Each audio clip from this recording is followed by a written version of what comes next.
Circuit breakers, systems resilience, again, many good things, but one thing I wanted to highlight is order-to-trade ratios.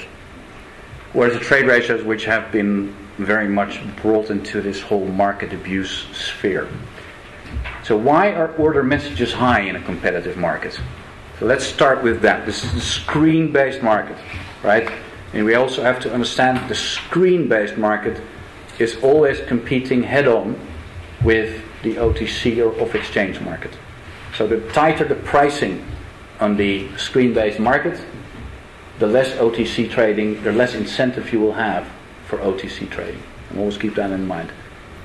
The wider, if you quote wide, so imagine that's a security, it trades and it goes up and down. If you quote wide, like on the first side, you only need to update your quote a few times a day. But if you quote very narrow, you need to update your quote many, many times a day. So the narrower your quote, the more updates you need.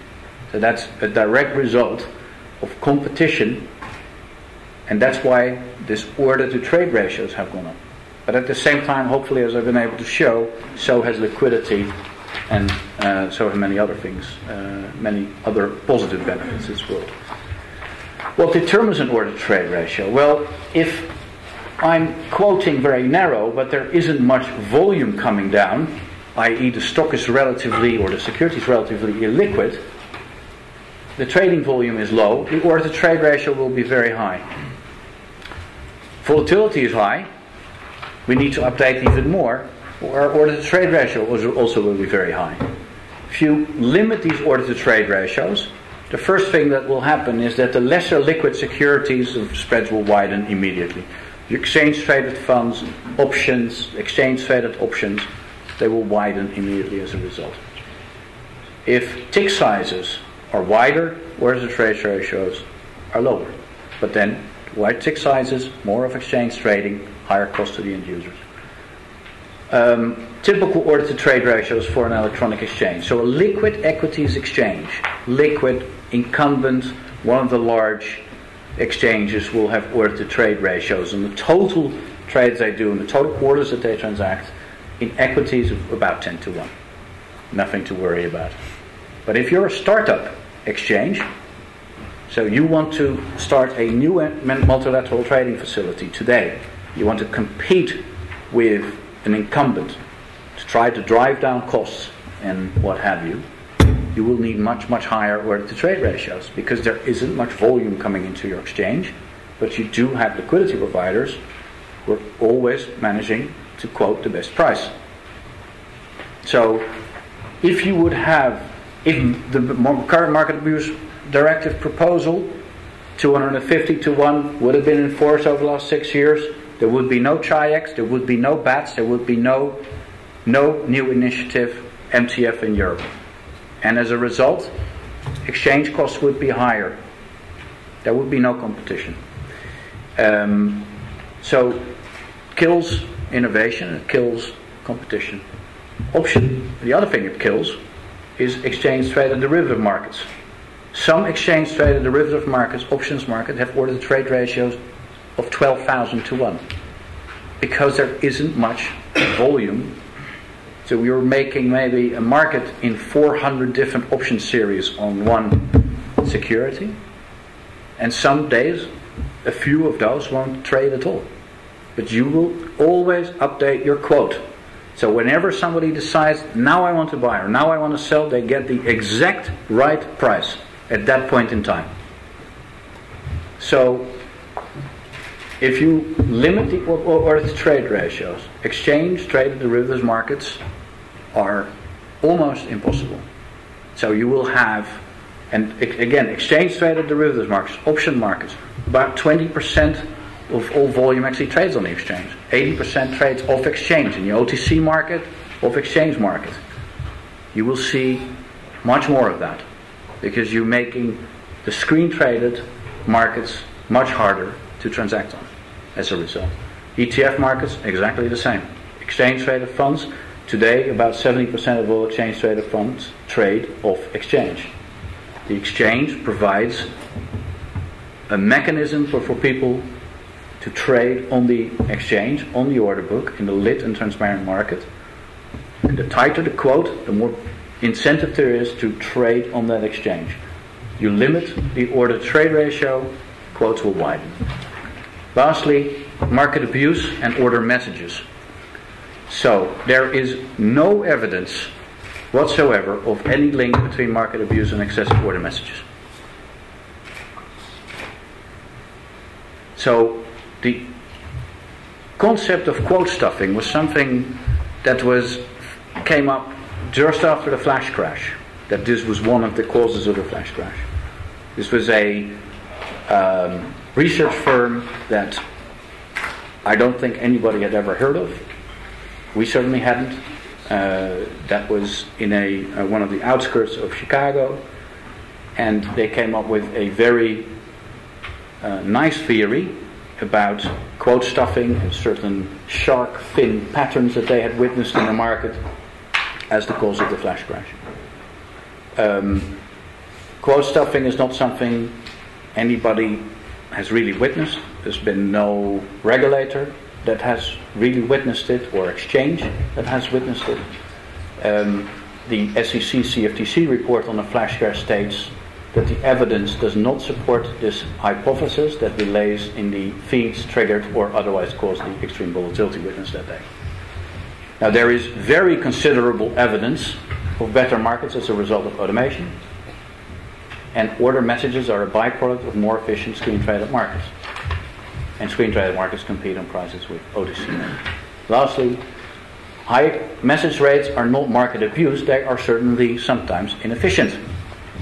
And exchanges have developed over time effective ways to deal with this issue. And that, I think, is it. You had a question on volatility. Mm-hmm. I wasn't actually... Do I still have some time, or shall I just talk about this for a few minutes? Start this question. Volatility is caused by uncertainty of outcomes. I think that we are in a situation where the uncertainty of outcomes is bigger than what I have witnessed in my lifetime anyway. Inflation, if there's going to be inflation, you want to buy stocks. If there's going to be deflation, you don't want to buy stocks. So there's an enormous difference of what you will have on asset values. So there's going to be more quantitative easing or austerity. Huge influence on asset values. The volatility we've witnessed is not something that should surprise us. And it's certainly not something that is bigger than it was in 2003 or 1998.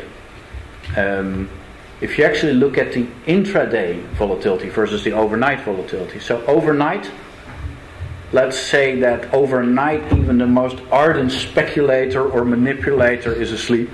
So influencing that volatility, even the most manipulative person is not able to do that. So you can safely assume that overnight volatility is pretty much based on fundamentals. If you then look at the ratio or the relationship between the intraday volatility and this overnight volatility, actually in many markets it was higher 2003, 2004. So intraday volatility as a measure of overnight volatility has actually gone down. So if you look at volatility, you look at end of day volatility, yeah, it's been high.